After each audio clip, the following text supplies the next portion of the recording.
नमस्कार, मी स्नेहल घरपणकर। SP9 मराठीमध्ये आपले स्वागत। तर पाहुयात आजच्या विशेष न्यूज। शहरातील राजारामपुरीत काही गल्ल्यांमध्ये गेले 3 महिने पाणी नव्हते। त्याविषयी महापालिकेच्या पाणी पुरवठा विभागाकडे तक्रारी करण्यात आल्या होत्या, मात्र काहीच फरक पडला नाही। अखेर विरोधी पक्षनेते अंबादास दानवे यांच्या जनता दरबारात शिवसेना महिला आघाडीच्या शहर प्रमुख प्रतिज्ञा उत्तुरे यांच्या नेतृत्वाखाली नागरिकांनी तक्रार दाखल केली। त्यानंतर महापालिका यंत्रणा हल्ली, अधिकारी कामाला लागले आणि शुक्रवारी पूर्ण क्षमतेने पाणी पुरवठा झाला। राजारामपुरीत 8व्या आणि 9व्या गल्लीत सुमारे 40 पेक्षा जास्त अपार्टमेंट आहेत। यात Sanchayani park, Basavaraj apartment, Rajput complex, Gunagaurav apartment, Charushila apartment, Gajanan apartment यासह इतर अपार्टमेंटचा समावेश आहे। नळाला पाणी येत नसल्याने नागरिकांना टँकरनं पाणी विकत घ्यावं लागतं, परंतु रीतसर महिन्याला पाणी बिल भरावंच लागतं। त्यामुळे नागरिकात संताप व्यक्त करण्यात येत होता। महानगरपालिकेला निवेदन देऊनही, आंदोलन करूनही फरक पडला नव्हता। 8वी आणि 9वी गल्ली जवळपास आमच्या 30 ते 40 अपार्टमेंट गेल्या साधारणपणे 3 ते 4 महिने आमच्याकडे पाणी येत नव्हतं आणि आम्ही वेगवेगळ्या ठिकाणी पहिल्यांदा फॉलोअप करून बघितला। आम्ही प्रायव्हेट टँकर मागवले पहिल्यांदा, नंतर मग उत्तरे साहेबांना फोन करत होतो आम्ही की बाबा पाणी आम्हाला नाही आहे, प्रॉब्लेम आहे। त्याच्यानंतर भरत आणि मी आणि कॉर्पोरेशनची माणसं आणि उत्तरे साहेबांची माणसं रात्री आम्ही 2 वाजल्यापासून 3 वाजेपर्यंत सगळ्या अपार्टमेंटमध्ये चेकिंग करत होतो की बाबा पाणी किती वाजता येत आहे, नाही येत आहे। पहाटे 5 वाजतासुद्धा चेक करत होतो। आणि आत्ता जेव्हा परवा विरोधी पक्षनेते आले होते आणि ती मीटिंग होती, त्यावेळेला उत्तरे मॅडमनी त्यांचं जे पेपर आहे तिथे सबमिट केला आणि त्याच्यानंतर प्रॉबेबली ह्या गेल्या 2 दिवसात हा प्रॉब्लेम सॉल्व्ह होतो आहे असं दिसतंय। कारण आता तर पाण्याला प्रेशर चांगलं येत आहे, पण हे आत्ता म्हणले तसं की हे असं प्रेशर व्यवस्थित राहून दे, मेंटेन राहायला हवं आहे। आणि अजून एक मला ह्याच्याबरोबर अजूनही सांगायचं होतं की जेव्हा आपल्याकडे इव्हन आधीसुद्धा प्रॉब्लेम होता कधी पुराच्या वेळेला, तेव्हासुद्धा उत्तरे साहेबांनीच आमच्या गल्लीला सगळ्यांना व्यवस्थित पाणीपुरवठा केला होता।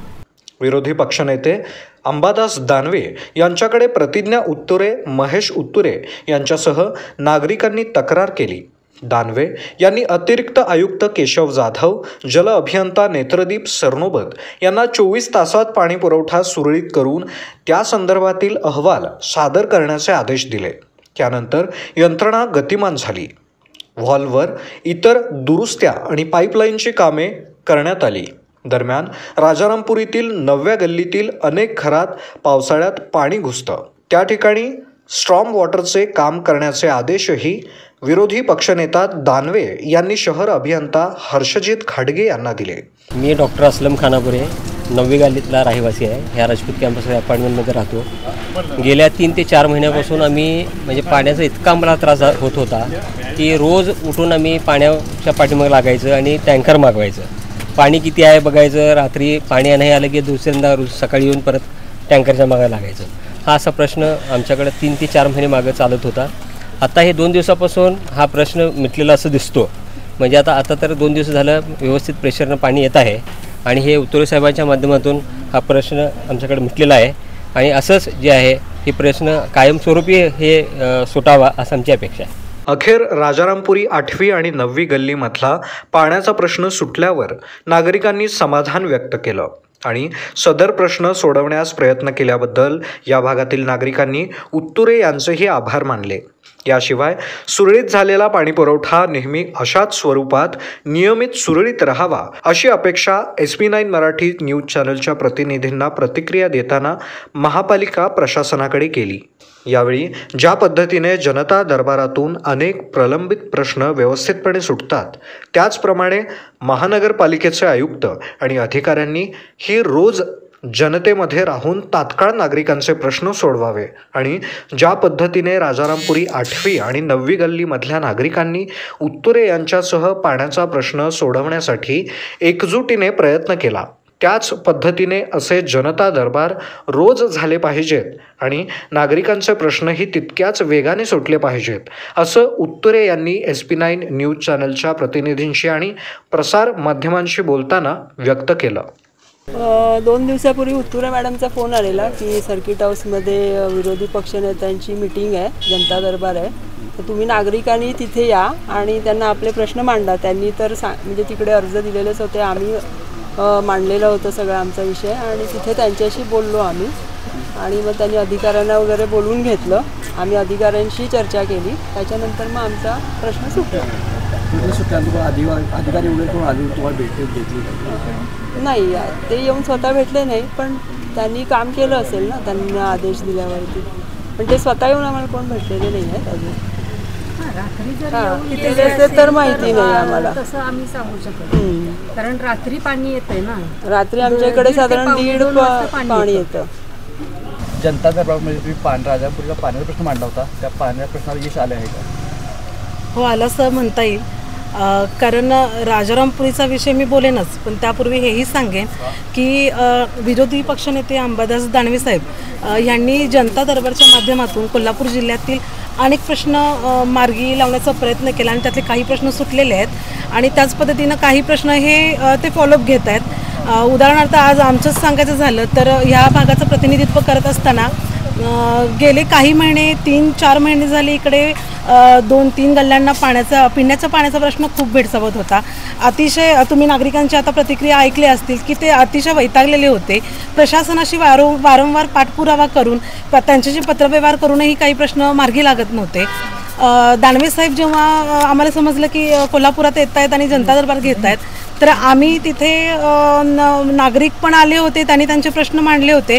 अगदी 4 महिन्याचा असं म्हणता येईल की 4 महिन्याचा प्रश्न हा 4 मिनिटात सुटल्यासारखा प्रकार झाला की त्यांनी सांगितलं, आदेश केले आणि प्रशासनानं ताबडतोब आपली यंत्रणा हरवली.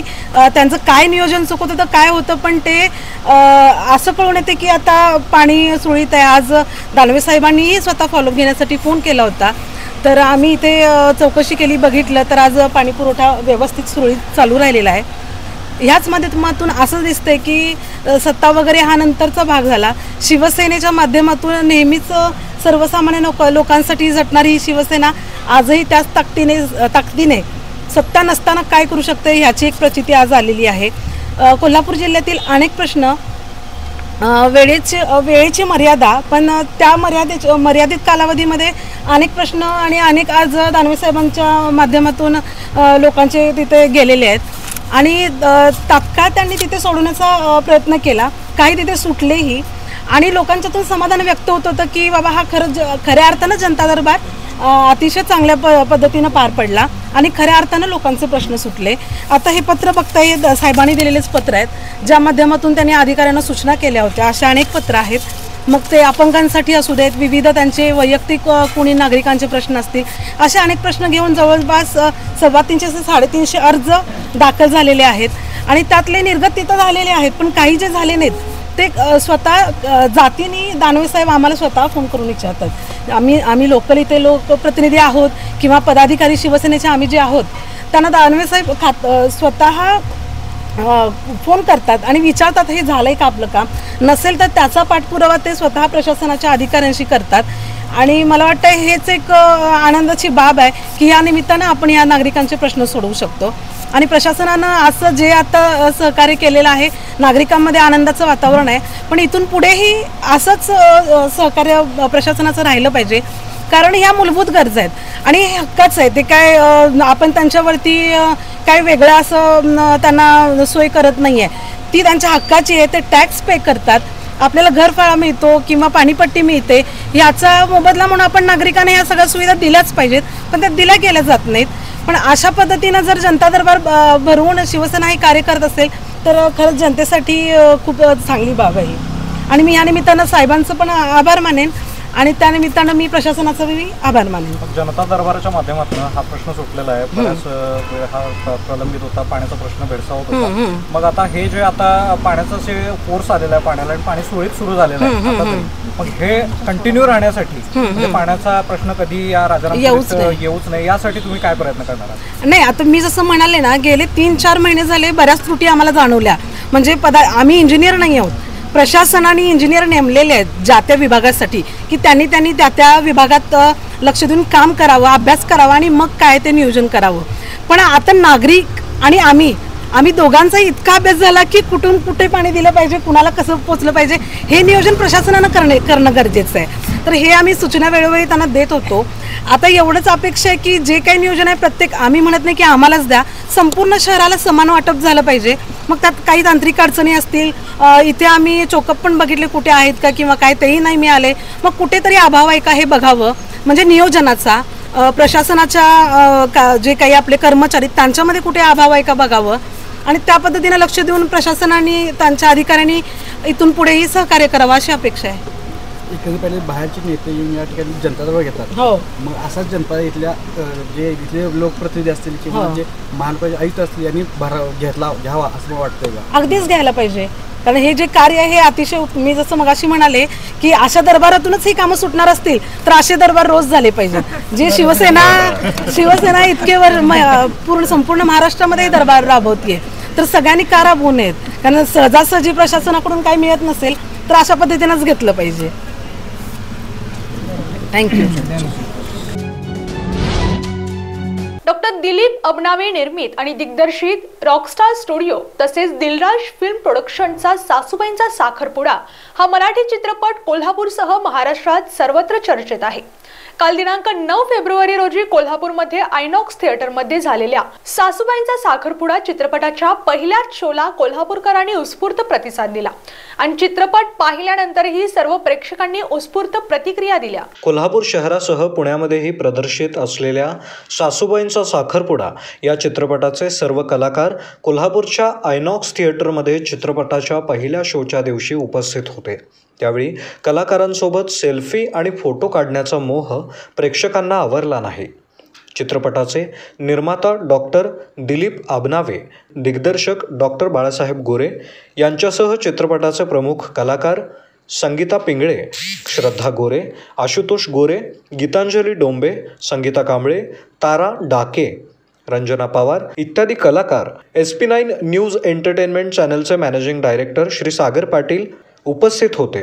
या चित्रपटासाठी SP9 न्यूज आणि एंटरटेनमेंट चॅनलने मीडिया पार्टनर म्हणून काम पाहिले. कोल्हापूरचे चित्रकार नागेश हंकारे यांच्या जलरंगातील beauty of nature in Himalaya या चित्रात सर्बियाच्या इंटरनॅशनल वॉटर कलर सोसायटीचा आंतरराष्ट्रीय पुरस्कार मिळाला आहे. जगभरातील अनेक देशातून आलेल्या चित्रातून त्यांच्या चित्रांची या पुरस्कारासाठी निवड झाली आहे. International water colour society IWS ही 2012 मध्ये स्थापन झालेल्या जलरंगात काम करणाऱ्या चित्रकारांना व्यासपीठ निर्माण करून देणारी जागतिक संस्था आहे. चित्रकार नागेश हंकारे यांच्या जलरंगातील beauty of nature in Himalaya या चित्राची या संस्थेने पुरस्कारासाठी निवड केली आहे. याशिवाय त्यांच्या 5 चित्रांची निवडही इंटरनॅशनल वॉटर सोसायटीने 5 देशात आयोजित केलेल्या वॉटर कलर पेंटिंग स्पर्धा आणि प्रदर्शनासाठी झाली आहे. पोलंड, तुर्की, सेबेरिया, नेपाळ, इराण, इक्वेडॉर या देशातील आर्ट गॅलरीमध्ये त्यांच्या चित्रांचे प्रदर्शन होणार आहे. नागेश हंकारे हे शिरोळ तालुक्यातील कोथळी येथील असून गेली 30 वर्षे कलाक्षेत्रात कार्यरत आहेत. कोकण आणि कोल्हापूरला जोडणाऱ्या घाट रस्त्यांच्या कामांमध्ये येणाऱ्या अडचणी येत्या 2 महिन्यात मार्गी लागून या रस्त्यांच्या कामाला सुरुवात होईल असे सांगून सार्वजनिक बांधकाम मंत्री रवींद्र चव्हाण यांनी राज्यातील साकवाच्या जागी पूल निर्मितीसाठी 1300 कोटी रुपयांचा निधी अंदाजपत्रकात घेऊन या साकवाच्या प्रश्नाला कायमचा पूर्णविराम देणार आहेत असे जाहीर केले आहे. कोल्हापूर जिल्ह्यातील सार्वजनिक बांधकाम विभागाच्या विविध विकास कामांचा आभासी पद्धतीने लोकार्पण सोहळा आणि कोल्हापुरातील शासकीय विश्रामगृहाच्या नूतनीकरणाचा प्रारंभ गुरुवारी मंत्री चव्हाण आणि कार्यक्रमाचे अध्यक्ष पालकमंत्री हसन मुश्रीफ यांच्या हस्ते फीत कापून झाला. यावेळी महाराष्ट्र कृषी शिक्षण आणि संशोधन परिषद पुणेचे उपाध्यक्ष आमदार प्रकाश आबिटकर यांच्यासह मान्यवर उपस्थित होते. प्रारंभी विविध विकास कामांची चित्रफीत दाखवण्यात आली. मंत्री चव्हाण म्हणाले, अनेक वर्षांपासून कोकणाला जोडणारा घाट रस्त्याचे प्रलंबित कामे मार्गी लागणार आहेत. वन खातं आणि बांधकाम खातं यांच्यात बैठक झाली असून येत्या 2 महिन्यात या कामांना प्रारंभ होणार आहे. दोन्ही बाजूंच्या अडचणी दूर करण्यात येतील आणि जिल्हाधिकाऱ्यांच्या मदतीने मोजणीसाठी पैसे भरण्यात आले असून हे काम अंतिम टप्प्यात असल्याचे चव्हाण यांनी सांगितले. विरोधी पक्षनेते अंबादास दानवे यांनी कोल्हापुरात येऊन लोकप्रतिनिधीचा एकेरी भाषेत उल्लेख करणाऱ्यांपर्यंत त्यांची मजल गेली, यावरून त्यांच्या संस्काराचे दर्शन होते। अंबादास दानवे हे जनतेतून निवडून न येता मागच्या दरवाजाने आमदार होऊन विरोधी पक्षनेते बनले आहेत, त्यामुळे त्यांना जनतेच्या प्रश्नाची जाण नाही, असं प्रत्युत्तर राजेश क्षीरसागर यांनी अंबादास दानवे यांना दिलं आहे। राजकीय हेतूने अंबादास दानवे यांनी केलेल्या स्टंटबाजीस छत्रपती संभाजीनगरमध्ये येऊन उत्तर देऊ, असे प्रत्युत्तर राज्य नियोजन मंडळाचे कार्यकारी अध्यक्ष राजेश क्षीरसागर यांनी दिले आहे।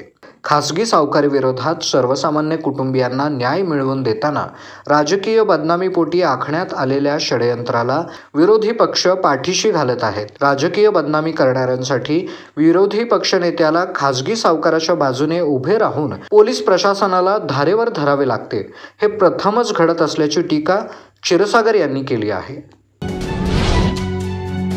भारत देश स्वातंत्र्य झाल्यानंतर लॉर्ड मेकॉले यांनी नवीन शिक्षण पद्धती आणली। त्यांचा उद्देश होता आपला राजकारभार चालवण्यासाठी माणूस शरीराने भारतीय असावा आणि तो डोक्याने ब्रिटिश असावा, अशी त्यांची शिक्षणाची रचना होती। असे विचार 32 शिराळा विश्वसराव नाईक महाविद्यालयाचे इतिहास प्रमुख डॉक्टर तानाजी हवालदार यांनी राधानगरी महाविद्यालयाच्या ज्युनियर कॉलेज व राधानगरी विद्यालय यांच्या संयुक्त विद्यमाने शंकरराव पाटील कौलवकर यांच्या स्मृतिदिन व वार्षिक स्नेहसंमेलन कार्यक्रमाच्या प्रसंगी बोलताना व्यक्त केले। या कार्यक्रमाच्या अध्यक्षस्थानी संस्था अध्यक्ष शामराव दत्तात्रय भोई हे होते। कार्यक्रमाची सुरुवात दीपप्रज्वलन आणि प्रतिमा पूजन प्रमुख पाहुण्यांच्या हस्ते करण्यात आली।